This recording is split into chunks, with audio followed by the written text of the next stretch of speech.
जीव विज्ञान से संबंधित है। एक कक्षा 10 के विद्यार्थियों का जो पहला चैप्टर है जीव विज्ञान का, उसे कहते हैं मानव शरीर की संरचना, अर्थात एनाटॉमी ऑफ ह्यूमन बॉडी के बारे में, अर्थात अब मानव के शरीर का निर्माण कैसे हुआ है इसके बारे में हम अध्ययन करेंगे। जैसा कि आप सभी जानते हैं कि मानव शरीर की जो निर्माण जो हुआ है वह कोशिकाओं से हुआ। पूर्व में आप अध्ययन भी किए होंगे कि कोशिका कैसे बनी थी, कोशिका नाम क्या था। तो सबसे पहले इस कोशिका को हम कोएसरवेट कहते हैं, लेकिन वैज्ञानिकों ने अपने सुविधा के अनुसार इसी का नाम उन्होंने सेल रखा। और सेल को कहा जाता है, पहले से भी पढ़ते आप आ रहे हैं कि कोशिका जीवन की भौतिक आधार है, या कोशिका संरचनात्मक, कार्यात्मक, रचनात्मक और आनुवंशिक इकाई है। अर्थात आप कह सकते हैं कि सेल ही समस्त जैविक क्रिया को संपन्न करने का भी कार्य भी करती है। अर्थात यह आनुवंशिक इकाई भी है, संरचनात्मक इकाई है, रचनात्मक इकाई भी है, कार्यात्मक इकाई भी है। तत्पश्चात अब इस कोशिकाओं से कैसे कैसे एक शरीर का निर्माण हुआ इसके बारे में हम अध्ययन करेंगे। अब सबसे पहले हम सेल की बात करते हैं, तो हम कहते हैं कि कोशिका हमारी अत्यंत सूक्ष्मतम इकाई है जो संरचनात्मक, कार्यात्मक एवं आनुवंशिक इकाई है, जिसके फलस्वरूप शरीर का निर्माण हुआ। अब सबसे पहले यदि सबसे छोटी इकाई है सेल, तो इसके बारे में कैसे वह एक बड़ी इकाई एक शरीर बनाया इसके बारे में हम अध्ययन करेंगे। तो सबसे पहले हम देखें कि जो सेल थे, जो कोशिका थी, ये कोशिकाएं उत्पत्ति, संरचना और कार्य के आधार पर यहां एकत्रित हुई, एक समूह बनाई। यानी कैसा समूह, यानी कुछ, जबकि खरबों कोशिकाएं हैं, इन खरबों कोशिकाओं में कुछ कुछ कोशिकाओं का समूह बना, और वह समूह जब बनाई वो भी उत्पत्ति और कार्य और संरचना के आधार पर बनाई। और ऐसे उत्पत्ति और संरचना और कार्य के आधार पर जब इनका समूह बना, तो वही कोशिका जो समूह बनाई वह टिश्यू के रूप धारण कर लिए, अर्थात उत्तक बन जाते हैं। यानी कोशिकाओं के समूह को हम उत्तक कहते हैं, ऐसे हम परिभाषित कर सकते हैं। अर्थात जब उत्तक बना तो क्वेश्चन ये उठता है कि हम उत्तक किसे कहें। उत्तक, हम शरीर को तो देख रहे हैं परंतु उत्तक के बारे में नहीं जानते हैं। तो आप कहते हो रक्त है, उपास्थि है, अस्थि है, तो ये सभी है क्या? यह सभी त्वचा है, ये सब क्या है? तो यह सभी उत्तक है। अब इन उत्तकों के बारे में हम अध्ययन करें कि जब कई उत्तकों का जब समूह बना, अर्थात जब कई उत्तक एकत्रित हुए, तो सारे उत्तक संगठित हो करके और अलग अलग अंग बनाए। क्या बनाए? अंग बना दिए। जैसे अब अंग ऑर्गेन्स क्या हो गए, जैसे कोई कई उत्तक मिल करके फेफड़ा बना दिए, कई उत्तक मिल करके हार्ट बना दिए, कई उत्तक मिल करके आपके किडनी बना दिए। अरे ये सारे उत्तकों का समूह था। अब जब अंग बना दिए तब ये हुआ कि अब अंग बन गया। अब इसके बाद क्या होगा? तो कई अंग जब अलग अलग समूह में जब एकत्रित हुए तो कई अंग मिल करके अंग तंत्रों का निर्माण कर। अब ये जरूरी नहीं है कि ये केवल मानव की हम बात कर रहे हैं, ठीक इसी प्रकार से जितने भी जीवधारी हैं उन सभी जीवधारियों की बात नहीं कर रहे। ठीक इसी प्रकार से पौधों में भी होता है, और पौधों में भी टिश्यू यानी ऊतक एकत्रित होकर के उसमें भी अंग का निर्माण करते हैं और अंग तंत्र का निर्माण करते हैं। यानी कई अंग जब मिलते हैं तो अंग तंत्र का निर्माण होता है। अब आप ये सोचेंगे कि अंग तंत्र क्या है, तो अंग तंत्र में जैसे पौधे का अंग तंत्र होता है वैसे ही जीवधारियों में भी अंग तंत्र होता है। तो सबसे पहले हम ये देखेंगे कि अंग तंत्र पौधों में क्या है। जैसे आप पढ़ते हैं तो कहते हैं परोह तंत्र, आप कहते हैं जड़ तंत्र, अर्थात ये पौधों का तंत्र जो कई अंग मिलकर के अंग तंत्र का निर्माण किया। ठीक इसी प्रकार से आप देखें कि जो मानव थे उस मानव में जितने भी अंग तंत्र थे, जैसे उत्सर्जी तंत्र, अध्यावरणीय तंत्र, श्वसन तंत्र, पाचन तंत्र, ये सभी क्या है, परिसंचरण तंत्र, ये सभी क्या है, तो तंत्र है, एक सिस्टम है।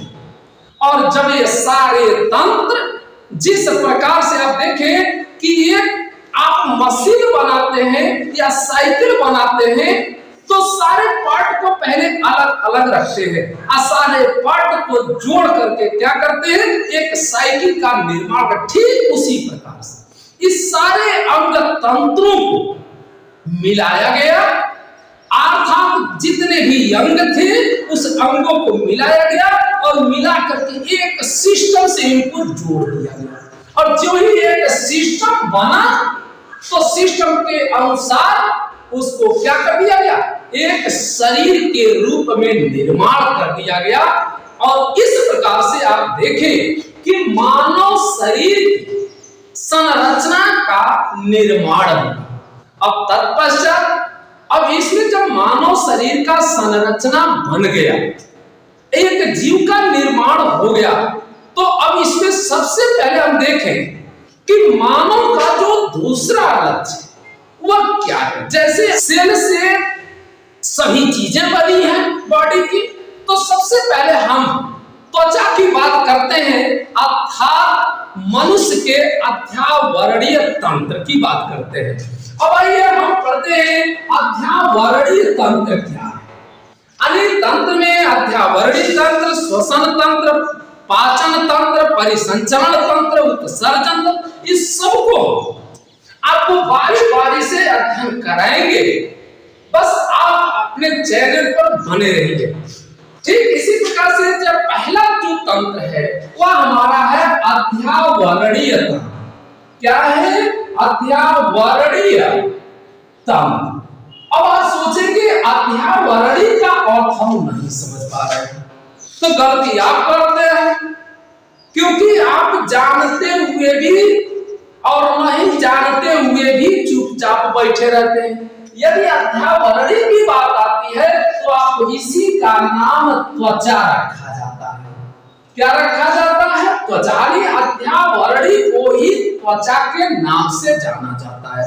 अब सबसे पहले बात ये देखें कि अध्यावरणीय तंत्र है क्या चीज, अध्यावरण बना कैसे है। जैसा कि आप सभी जानते हैं कि जितने भी जीवधारी हैं उन सभी जीवधारियों का जो सबसे बाहरी जो आवरण होता है वह क्या है, तो सबसे बाहरी आवरण जो होता है वह देह भित्ति कहलाता है।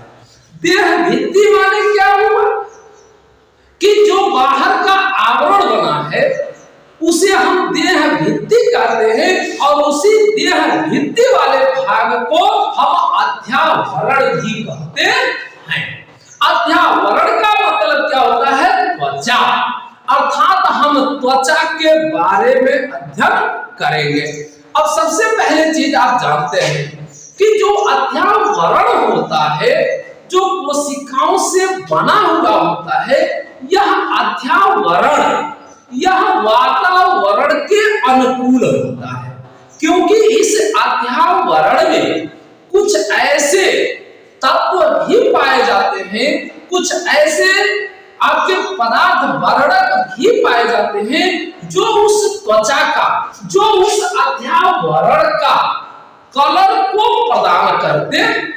अब जैसे आपके सामने आता है कि फलाना काला है तो फलाना गोरा है, इसका कारण क्या है कि जो त्वचा में पाए जाने वाले अर्थात अध्यावरण में जो पाए जाने वाले जो वर्णक कोशिकाएं होती हैं, इसमें कुछ विशेष वर्णक होता है जिसका नाम हम लेते हैं मीलानिन।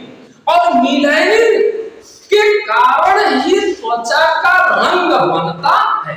अर्थात हम कह सकते हैं कि यदि कोई काला है तो उसके अंदर जो सेल है, उस सेल में जो वर्णक है वह वर्णक मीलानिन के कारण है और अधिक उपस्थिति है, अर्थात वह व्यक्ति काला ही होगा। जिसके अंदर मीलानिन कम होता है उसका अध्यावरण अर्थात त्वचा गोरा होता है, अर्थात अनुपस्थित के बराबर मान लिया जाए। लेकिन यही वर्ण एक बहुत अच्छा कार्य को करते हैं, क्योंकि त्वचा पर सूर्य से पड़ने वाली जो पराबैंगनी किरण होती है उस किरणों से सुरक्षा प्रदान करने का भी कारण बनती है, अर्थात वह सुरक्षा प्रदान करने का कार्य करती हैं। अर्थात आप कह सकते हैं कि इसमें जब पराबैंगनी किरण उसको प्रभावित नहीं करती है तो अर्थात उसको त्वचा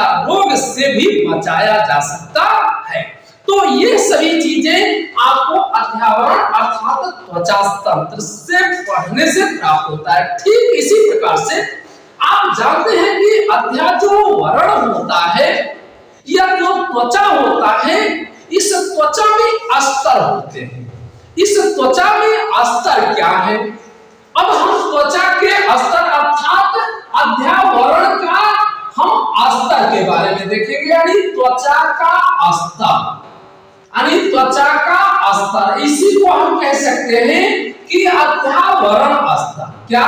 अध्यावरण स्तर अर्थात त्वचा स्तर। तो हम ये देखें कि ये त्वचा का स्तर कितने भागों में है। जैसा कि आप सही जानते हैं कि जो अध्यावरण का जो त्वचा का स्तर है यह दो स्तर होते हैं। कई स्तर होते हैं? दो स्तर। एक को हम एपिडर्मिस कहते हैं। क्या कहते हैं? एपिडर्मिस। और एक को डर्मिस कहते हैं। क्या कहते हैं? डर्मिस। अर्थात एक को हम अधिचर्म कहते हैं। क्या कहते हैं? चर्म कहते हैं। और दूसरे को केवल चर्म के नाम से जाना जाता है। यानी हमारा अब आता है कि यह त्वचा का दो स्तर है, तो पहला जो एपिडर्मिस है अर्थात अधिचर्म है, तो अधिचर्म क्या है इसके बारे में हम अध्ययन करें। तो अधिचर्म के बारे में जब हम अध्ययन करते हैं तो देखते हैं कि यह जब गर्भ में पल रहा शिशु होता है तो उसके 2 सप्ताह के बाद जब यह फैलोपियन नलिका में पहुंचता है और जब यह फैलोपियन में युग्मक संलयित होकर के युग्मक के रूप में अर्थात भ्रूण की अवस्था में जब परिवर्तित होते हैं तो भ्रूण के अवस्था में 3 स्तर निकलते हैं। यानी भ्रूणावस्था कब? यानी जब शिशु भ्रूणावस्था में आता है तो इसमें 3 भाग बनते हैं। अब वह 3 भाग कौन है? जिसको हम एक भाग को एक्टोडर्म के नाम से जानते हैं। क्या जानते हैं? एक्टोडर्म। दूसरा होता है मीसोडर्म और तीसरा होता है एंडोडर्म। क्या होता है? एंडोडर्म। ये 3 स्तर तभी बन जाते हैं। यानी भ्रूण जब गर्भ में रहता है तभी इसके एक्टोडर्म भाग जो होता है, अब एक्टोडर्म भाग में क्या क्या आता है इसको पहले तो जान लो, इसके बाद तब आगे हम पढ़ेंगे। जो अधिचर्म है इसके बारे में हम पढ़ेंगे। तो यह आप जानते हैं कि भ्रूण के जो निर्माण जब होते हैं तो उसमें जो एक्टोडर्म होता है, इस एक्टोडर्म से निर्माण किसका होता है पहले तो ये जान लो। तो एक्टोडर्म से जैसे शिशु का आंख, नाक, कान, मुख और बाल, नाखून इत्यादि जो बनता है यह एक्टोडर्म से बनता है। ठीक इसी प्रकार से जो हमने मेसोडर्म रखा था वो भी भ्रूण से बनता है। तो भ्रूण का जो अंतर है वो उससे जो मेसोडर्म होता है, यानी इससे हमारा नाक बना, कान बना, फिर उसके बाद आंख बना, ये सभी चीजें आप देखें कि यहाँ तक कि नाड़ियां की बाहर आवरण बनती है, यानी नाड़ियां, जो नाड़ियां का बाह्य आवरण, ये भी आपके आंख, नाक, कान और नाड़ियों का बाह्य आवरण जो बनता है यह एक्टोडर्म से बनता है। ठीक इसी प्रकार से जो मेसोडर्म होता है, आप देखें कि जो मेसोडर्म होता है अर्थात मेसोडर्म से यानी जो मध्य स्तर होता है इसे हम बाह्य स्तर कहते हैं। इसे हम ये भी कहा जाए तो ये बाह्य स्तर यानी भ्रूण का स्तर। फिर दूसरा होता है मेसोडर्म जिसे हम कहते हैं मध्य स्तर। अब ये मध्य स्तर से क्या होता है कि यह मांसपेशियों का निर्माण करती हैं। किसकी करती हैं? मांसपेशियों का निर्माण करती हैं, अर्थात ये भ्रूण के मांसपेशी का निर्माण किया। फिर इसी तरीके से आता है एंडोडर्म।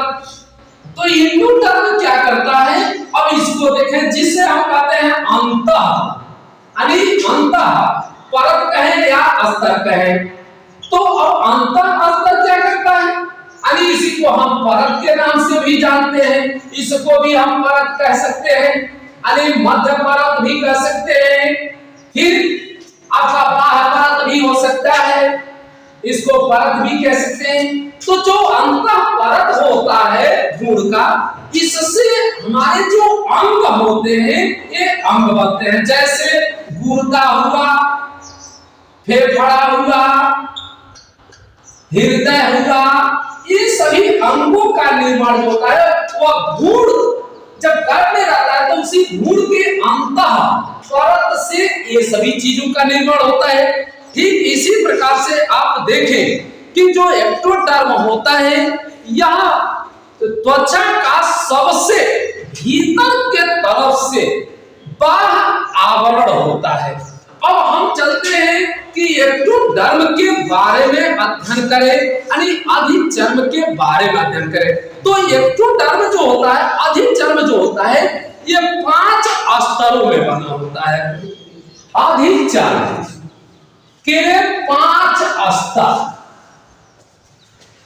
यानी 5 स्तर। तो यदि 5 आपको मालूम नहीं है तो आप लिख सकते हैं कि अधिचर्म के निम्नलिखित स्तर है। तो सबसे पहला जो स्तर आता है वह क्या है, जिसको आप कहते हो मैलपीघी स्तर। क्या बोलते हैं? मैलपीघी स्तर। दूसरा जो स्तर आता है उसका क्या नाम है, तो उसको कहते हैं शूल स्तर। दूसरा क्या है? शूल स्तर। तीसरा जो आता है उसको कहते हैं कड़ी स्तर, कड़ी स्तर। चौथा जो आता है उसे आप कहते हैं स्वच्छ स्तर, ये स्वच्छ स्तर। फिर उसके बाद आता है जो 5वां स्तर होता है उसे कहते हैं कीड़ स्तर। इस तरीके से आप देखें कि जो अधिचर्म होता है उस अधिचर्म के यानी जो अध्यावरण है उसमें 5 स्तर होते हैं। तो सबसे पहले मैलपीघी स्तर, जिसको हम अंकुर स्तर भी कहते हैं। इसी तरीके से शूल स्तर, इसी तरीके से कड़ी स्तर, इसी तरीके से स्वच्छ स्तर, इसी तरीके से कीड़ स्तर। अब यहाँ तक आपने अध्ययन किया। अब फिर अगले टर्न में हम आपको बताएंगे कि इन स्तरों में मैलपीघी स्तर क्या है, शूल स्तर क्या है, कड़ी स्तर क्या है, स्वच्छ स्तर क्या है और कीड़ स्तर क्या है और कहाँ व्यवस्थित है, इसके बारे में हम अध्ययन करेंगे। इसी के साथ आप सभी लोगों को हम धन्यवाद देते हैं। सभी जो हमारे छात्र हैं, जो छात्राएं हैं, सबसे निवेदन है कि आर्टे क्लासेस को सब्सक्राइब करें। इसी के साथ धन्यवाद।